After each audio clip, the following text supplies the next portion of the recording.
after you listen to the experts and their fancy opinions with facts. You come here and listen to this idiot and my honest thoughts on the latest movies releasing. The movie on the agenda today is Venom: The Last Dance. This is the end of Tom Hardy's mid to kinda shitty movie trilogy. Where does this movie lie in the ranking of the trilogy?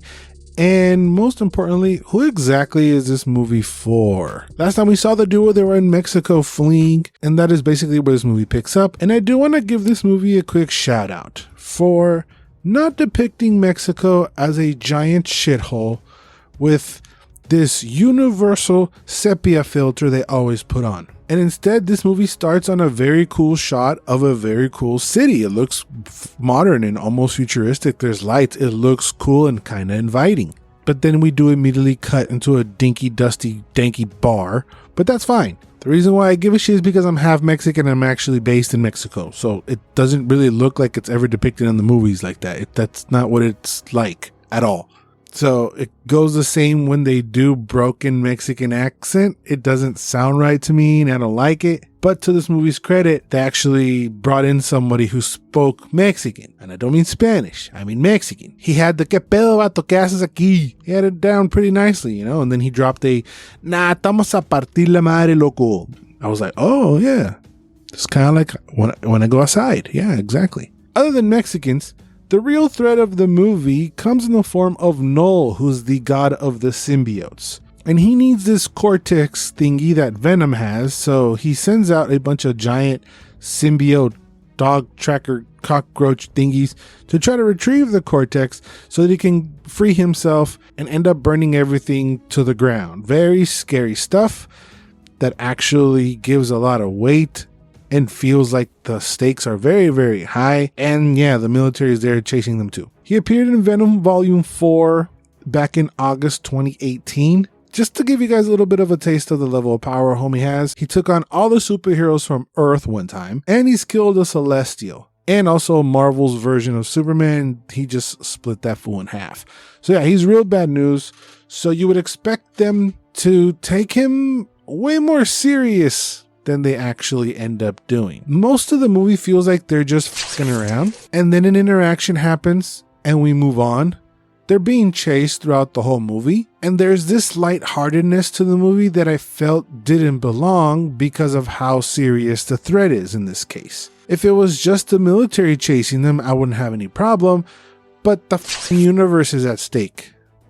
You know? I think I'm gonna blame the dialogue for this feeling.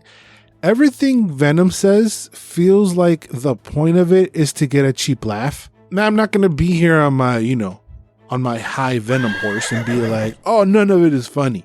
It got me a couple times. I'm not gonna lie. And the theater I was in was laughing a lot. But in the back of my head, I kept thinking, why you guys keep f***ing around? And I just feel like the movie didn't take itself too seriously. That is usually a negative comment sometimes, but in this case, because the level of the threat is so high and scary, it kind of was a bad thing. You know how in some kid movies, there are like double meaning to jokes, jokes that would go over the child's head, but they're smart jokes. They're clever jokes written for the parents. They're sitting there next to the kids so they could get some enjoyment out of something. This feels like the opposite. This is a PG-13 movie, but the jokes feel like they're for kids. So the movie has like a very juvenile feeling to it. It's not like Deadpool, not to compare, but Deadpool is kind of immature. There's dick jokes, but then he'll cut his head off. The gore here for this movie doesn't match the other two. I feel like it's tamed compared to the other two. And even the use of bad words was kind of forced. It kind of felt like they implemented stuff to try to make the movie be actually PG-13 instead of trying to dial it back so the movie's not R and to try to fit it into 13. Does that? Hopefully I'm making any sense. Because it just feels like it's for kids. Bigger kids, not children, but big kids. So like I said, they're just running away and they keep finding themselves in situations that Venom can try and take advantage of, like we see in the trailer with the whole Venom horse. But that whole thing and many others are all shot from like a jokey perspective. And I get it, they're running away. What what should I expect them to do? Venom gives us the explanation as to who the hell Null is and what's going on, but they don't actually do anything to try to actively try and stop the threat. They just really running away the whole time. And it's because that they're running away the whole time and kind of just f***ing around that I had no sense of the acts of the movie. In the third act just kind of creeps up on you and you're just like, you just stumble in it and you're like, oh, okay, this is happening now. Okay. All right. I guess we're in this part now. It feels like the movie starts from the middle. Now the action isn't bad. It can be messy at times, but there's a sprinkle of cool moments, especially in the final battle, that I felt they didn't take proper advantage of. Instead of shining a spotlight on those things that I like, they gave the spotlight to like random characters that really don't end up mattering at all. Plus they gave this other character some backstory just to justify an action that happens at the end, but it's like we didn't even need that backstory the whole time.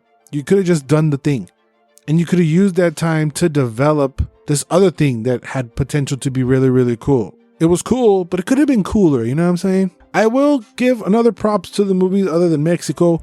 I'm going to give the props to the movies that it didn't go over 2 hours. This isn't a 2 hours and 20-minute movie with 40 minutes of bullshit. You're just there for like this goofy ass little ride, and some people might be there for it.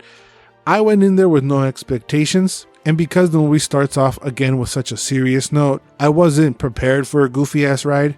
Maybe if you're there for a goofy ass ride, then you're gonna enjoy this movie because that's literally what it is. It's a kind of a goofy ass running away buddy cop movie, kinda. Performance wise, I think everybody was okay. I'm just going to disagree with a couple casting choices, not because of the performances, just not because I dislike any other actors per se, but Chiwetel Ejiofor cast as the lieutenant along with some other one that I don't know if it's been revealed who he is or what yet, but this specific person has been in Sony Spider-Man universe before. And of course, Chiwetel's in the MCU. So it's like, y'all couldn't find anybody else? Y'all needed to use Mordo in this movie? There's no one else in Hollywood that could have played this role. It had to be Mordo. I know maybe people don't give a shit, but it's like, it had to be these two? It had to be the guy who is in the MCU and the other guy who has a past in Spider-Man films? Really? If you say so, movie. I did like that you can tell that Eddie and Venom have a bit of more practice in working together. They approach situations with way more confidence. They have a routine. They have a dynamic down. I mean, it's been 3 movies, and I like that you can see that. And at the end of the day, this movie does tie in some sort of bow for the trilogy. I'm still trying to figure out whether or not it was just thrown together just so it ends, or they're actually trying to build something cool moving forward.